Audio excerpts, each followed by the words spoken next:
El hígado es el laboratorio de nuestro cuerpo y de él depende un montón de funciones, inclusive nos ayuda en nuestra digestión. ¿Qué pasa cuando nosotros no lo cuidamos por una mala alimentación o cuando consumimos licor y fumamos? ¿A qué nos exponemos? Hoy está con nosotros el gastroenterólogo especialista en el hígado, el doctor Esteban Ruiz Blar. Doctor, muy buenos días y por favor cuéntenos, ¿cuál es el papel que juega el hígado en nuestro organismo?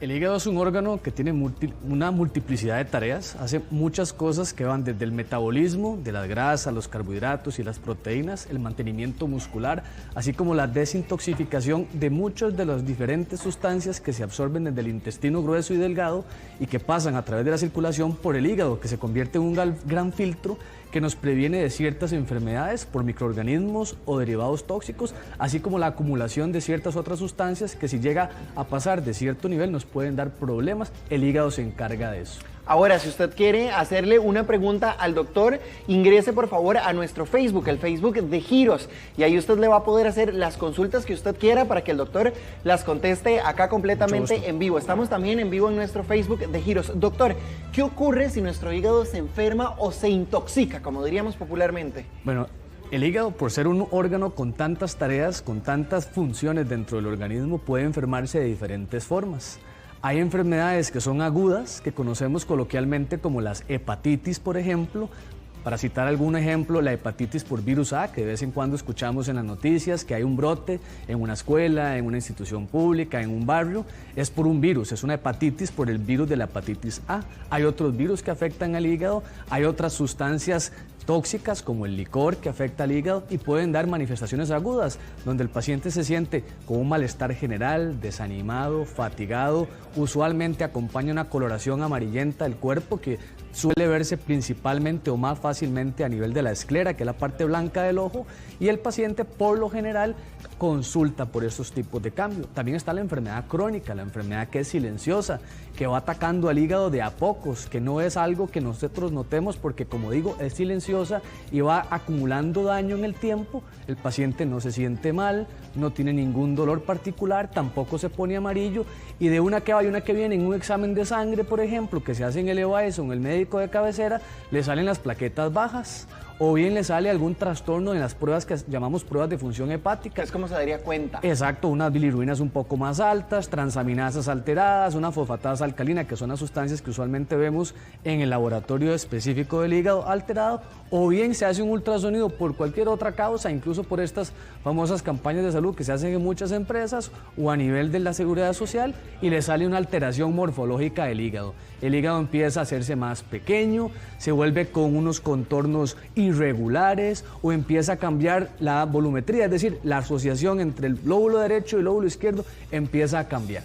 Doctor, a través de nuestro Facebook, Marisela Parra Valencia nos pregunta, ¿qué tratamientos existen para poder tratar el hígado graso? Bueno, lo principal en hígado graso, que valga la pena un paréntesis, el 70% de la población adulta en Costa Rica tiene sobrepeso u obesidad. Basta solo asomarse a la esquina y contar cuántos vemos un poquito más gorditos que otros, y ya con eso sabemos que la cantidad de personas con hígado graso es altísima. Más o menos el 90% de las personas con sobrepeso o obesidad tienen un hígado graso. Básicamente, si estamos con sobrepeso, evidente, nuestro hígado va a tener un sobrevolumen de grasa. El hígado sí tiene grasa naturalmente, hasta un 5% por volumen del hígado puede tener de grasa. Cuando sobrepasa ese 5%, detectamos el hígado graso. Ahora, el hígado graso es tan común que durante muchos años, hace tal vez una década y media, se consideraba que podía ser una forma de hígado no dolente o una situación no de enfermedad. Sin embargo, hoy conocemos que el hígado graso, por lo menos una de cada 5 personas con hígado graso, va a ir deteriorando su funcionalidad, va a ir cicatrizando su hígado y en 30 años podría terminar cirrótico.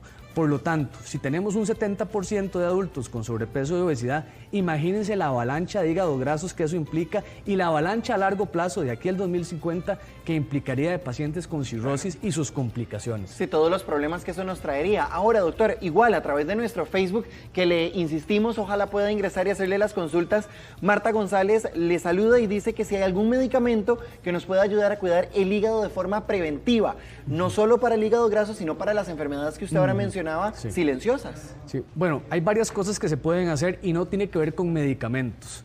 No tenemos que medicalizar la salud. Quiero decir que no existe un fármaco o una droga para cada dolencia. Eso es una forma muy simplista de ver la medicina o ver la salud. La salud hay que verla integralmente. Y desde el punto de vista de salud hepática, para tener un hígado sano, tenemos que considerar los buenos hábitos de vida. Y esto viene siendo sabido desde hace décadas, esto no es algo nuevo, no vamos a descubrir el agua tibia. Mantener un buen peso. Y para mantener un buen peso necesitamos instrucción nutricional, o sea, tenemos que aprender a comer bien, a sentirnos satisfechos y dejar de comer, a tener una rutina de alimentación, comer a sus horas y no comer de más, con platos que sean integrales, es decir, balanceados, con sustratos de proteína, ojalá magra, grasas adecuadas, grasas no saturadas, con carbohidratos, ojalá con amplias cantidades de fibra, como verduras, ensaladas y frutas. Eso es lo primero, la nutrición. Lo otro es el ejercicio físico, aunque sea caminar por lo menos 30 a 45 minutos al día, tratando de superar los 150 minutos por semana. Eso es lo mínimo que deberíamos hacer de movilidad física. Mínimo. De actividad física. Y lo mínimo nunca lo bueno. Usualmente uno no quiere pasar un examen con 65, 70, uno quiere pasar con 100. Entonces, si queremos pasar con 100, usualmente deberíamos hacer de 300 a 400 minutos de actividad física por semana, distribuida a lo largo de toda la semana. Ahora, doctor, vea, a través de nuestro Facebook, Silvia Calderón Delgado le pregunta que si el whisky afecta el hígado, si se toma con moderación, ¿verdad? Muy importante hacer la salvedad.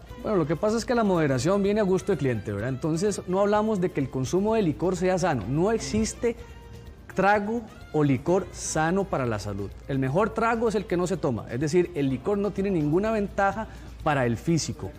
Tenemos una alteración o una situación cultural, psicosocial que nos hace tomar este tipo de droga, este tipo de alcohol. Sin embargo, no existe una dosis que podríamos decir sana para la salud. Lo que podemos decir es que hay dosis menos nocivas para la salud. O sea, hay dosis de licor que nuestro organismo en general podría tolerar, puede metabolizar sin producir un gran daño agudo o crónico. Porque han dicho que una copita de vino ayuda hasta el corazón, doctor. Sí, eso es una mala interpretación de algunos datos y muchos de estos estudios han sido patrocinados por la industria que produce el licor y por lo tanto yo no diría que esto es una adecuada evidencia científica. No existe dosis saludable de licor, lo que existe son dosis que son menos riesgosas o seguras de licor.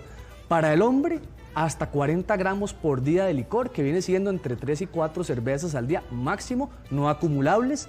Y para la mujer, de 1 a 2 unidades de alcohol, que viene siendo 1 a 2 cervezas al día máximo de licor.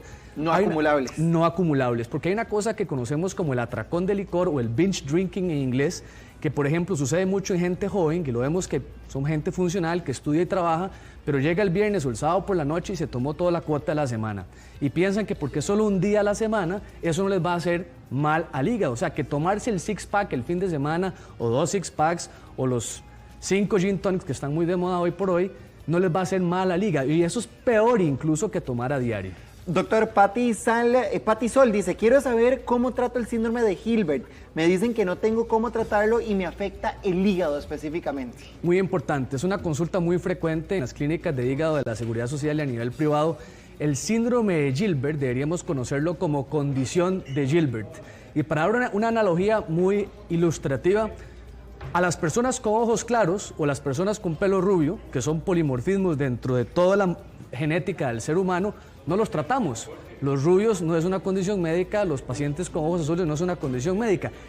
La condición de Gilbert tampoco es una condición médica. No produce enfermedad maligna, no produce enfermedad crónica, no produce deterioro de la salud. El fenómeno de Gilbert, para explicarlo mejor, es que tenemos unas proteínas en la membrana de las células que conforman el hígado, los hepatocitos, que tenemos millones de hepatocitos a lo largo del hígado, tenemos estas células y tienen proteínas en la membrana que captan un pigmento, el pigmento que se llama bilirrubina. Ese pigmento es producido por el deterioro de los glóbulos rojos. Cuando los glóbulos rojos se ponen viejos, el cuerpo los deshace y entre los componentes en los que los deshizo está la bilirrubina. Esta bilirrubina circula por sangre y es captada por el hígado. Hay hígados que son muy rápidos en captarla y la liberan de circulación. Hay otros hígados más lentos en captarla y aumentan la concentración de esta en circulación. Cuando la circulación tiene altas cantidades de bilirrubina indirecta, usualmente pensamos en la condición de Gilbert. Lo más importante en la condición de Gilbert es que haya un especialista que la consigne, o sea, que la diagnostique, y una vez diagnosticada no tenemos por qué temer, porque es una condición completamente benigna y no requiere ni seguimiento ni tratamiento. Vea, doctor, en vivo en nuestro Facebook tenemos así un montón de personas que consultan y de hecho aquí Lidia Salazar dice, me hicieron un ultrasonido y me salió que tengo hepatopatía crónica. ¿Qué puedo tomar porque no me ha visto el especialista? Bueno, de nuevo, probablemente, ¿cómo se llama la señora? Doña Lidia Salazar. Doña Lidia no sabía que tenía un problema hepático, se hizo un ultrasonido por cualquier otra causa, al rato tenía retorcijones, al rato alguien le dijo que era importante a cierta edad hacerse un ultrasonido, o aprovechó un precio en una feria de salud y se hizo un ultrasonido y ¡boom! Le dan la noticia, mire señora, su hígado no se ve muy bien, pareciera que tiene alguito de daño, una hepatopatía crónica o una hepatopatía médica. Bueno, eso usualmente nos hace pensar a los médicos en que puede haber una cirrosis, no necesariamente lo es, pero podría haber un estado de cicatrices como el que explicaba al principio, un hígado más pequeño, hay cambios en los lóbulos, los contornos son un poco irregulares y definitivamente tenemos que abocarnos a buscar, primero si esto es cierto, porque tenemos otras pruebas que hacemos para ver si efectivamente hay un problema hepático. O sea, culminar todos los exámenes. Exacto, sangre entre otros exámenes. Y aparte de eso, ver cuál es la causa, si efectivamente se consigna que tenés un hígado enfermo o no, cuál es la causa. Porque conociendo la causa, conociendo lo que llamamos el origen, la etiología del problema, podríamos incidir en que esto no siga avanzando y doña Lidia pueda tener hígado para décadas a seguir. Vieras que me preocupa bastante doña Laura Díaz, específicamente su bebé, porque... te pregunta, mi bebé de 2 años le encontraron hígado graso, ¿qué puedo hacer, doctor? Y es muy preocupante, estamos hablando de un niño de tan solo 2 años de edad. Bueno, definitivamente a esta edad, que yo no soy pediatra, entonces no me voy a meter en un lugar donde no soy experto, sin embargo debería ser visto por su pediatra. La mayoría de los hígados grasos de la infancia son patológicos, es decir, reflejan una enfermedad. Y en edad pediátrica hay que asegurarnos que no tenga un problema a nivel metabólico con el manejo de ciertos carbohidratos o el depósito de ciertos lípidos y carbohidratos en el hígado que hablan de problemas del metabolismo. Entonces, más bien la recomendación sería busca al pediatra para que él le refiera oportunamente a estos estudios específicos. Ahora, por ejemplo, Jessie Azo dice, cuando estaba embarazada me salió alterado un examen y decía que tenía algo en el hígado y riñón. ¿Se podría dar algún daño mientras alguna persona está embarazada? Ella dice que pasó con muchísimo dolor en la parte izquierda específicamente. En general, en el embarazo hay varias enfermedades que afectan a la mujer embarazada, a la mujer gestante, que tienen que ver con el hígado. Muchas de ellas pueden verse con alteraciones de la presión arterial, lo que llamamos preeclampsia. Podría estar combinando preeclampsia con ciertos cambios a nivel del hígado. Muy importante que lleve un control gestacional con un ginecólogo. Los ginecólogos son expertos en detectar este tipo de manifestaciones. Hacen valoraciones de presión, hacen valoraciones de azúcar y hacen valoraciones de plaquetas. Cuando alguno de estos tres o una combinación de estos tres está alterado, hay que pensar que pueden haber problemas en el hígado. No hay que esperar a que el hígado duela o a que el hígado produzca una coloración amarilla en el cuerpo para ir a consultar.